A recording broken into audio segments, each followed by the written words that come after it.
کوئی ڈے منایا جاتا ہے، اور اس میں کچھ لڑکے جو ہیں وہ یہ کہتے ہیں کہ یہ ایک انٹرنیشنل دن ہے جس میں ہم نے پھول دینا ہے کسی لڑکی کو، اظہار محبت کرنا ہے۔ ایک سنار کے بارے میں عارف رومی نے لکھا ہے کہ وہ اس نے بے اولاد تھا تو اس نے ایک بچہ لے کے پال لیا، تو بچہ اس کو باپ کہتا تھا، اس کی بیوی کو ماں کہتا تھا۔ انہوں نے لے پالک بچہ تھا، اور یہ لوگ جن کی اولاد نہیں ہوتی ترس جاتے ہیں، کئی دفعہ ترسے ہوئے لوگ تھے، بچے کو لے لیا پالا، وہ بچے نے بھی حد کر دی فرما برداری کی۔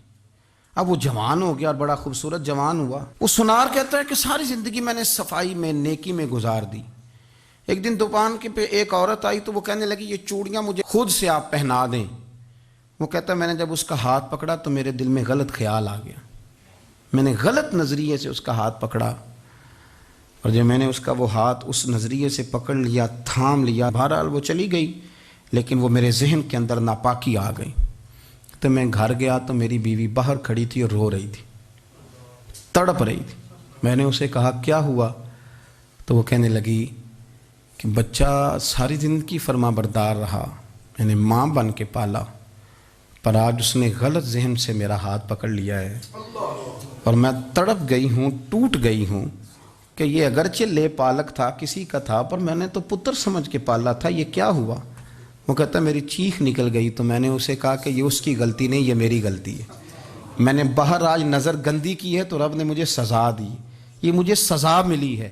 تو کسی کی بہن کو پھول بھیجنا چاہتا ہے تو اگر اسی رات تیری بہن کو پھول آ گیا تو کسی کی بیٹی پر گندی نظر ڈالتا ہے تو اگر یہ تیرے گھر میں یہ قرض چکانا پڑا۔ وہ ایک دوست ہے تو وہ پسند کی شادی کر رہا تھا اس کے گھر میں، تو اس کی بہن نے کہا ہے اس کی بہن نے کہا، اس نے کہا بھائی تو مرضی کی شادی کر رہا ہے، میرا ابا اپنی پگڑی تیرے پیروں میں رکھتا ہے، ماں دوپٹہ رکھتی ہے کہ بیٹے ہم تباہ ہو جائیں گے، نہ کر، اور آج اگر تیرا یہ حال ہے تو پھر مجھے بھی اجازت دے، میں بھی مرضی کی شادی کروں۔ تو وہ کانپ گیا بری طرح سے۔ وہ کہتا ہے یہ تو کیا کہہ رہی ہے؟ اس نے کہا تو تیرے لیے اگر یہ جائز ہے تو میرے لیے کیسے منع ہو گیا؟ تو یہ کوئی مہذب قومیں نہیں جو ایسے کرتی ہیں، یہ کوئی تعلیم یافتہ ہونے کی یا گورا چٹا ہونے کی علامت ہے کہ آپ کسی کو پھول بھیجیں گے؟ شرم نہیں آتی؟ مہذب قوم اور شریف لوگ کون ہوتے ہیں؟ میرے نبی کریم علیہ السلام نے فرمایا الحیاء من الایمان، حیا تو ایمان کا حصہ ہے۔ اگر تیری نظر زیادہ جھکی ہوئی ہے تو زیادہ حیا والا ہے، اس لیے یہ کوئی گند مند کسی جگہ بھی کسی شخص کو کرنے کی اجازت نہیں، ورنہ یاد رکھیں اس لیے کہ جب آپ کے گھر میں بہو بیٹیاں ہیں، بہنیں ہیں، پھر بھی آپ یہ ذوق بنائیں تو پھر پتہ نہیں کیا سوچتی ہے دنیا، کہاں رکیں گے۔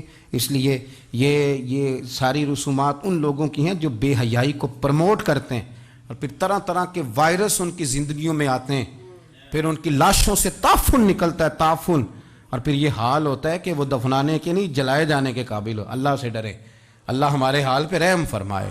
اس لیے کوئی ایسی غلط حرکت نہیں کریں، بچوں پر نظر رکھیں۔ اللہ ہمیں سمجھنے کی توفیق عطا فرمائے۔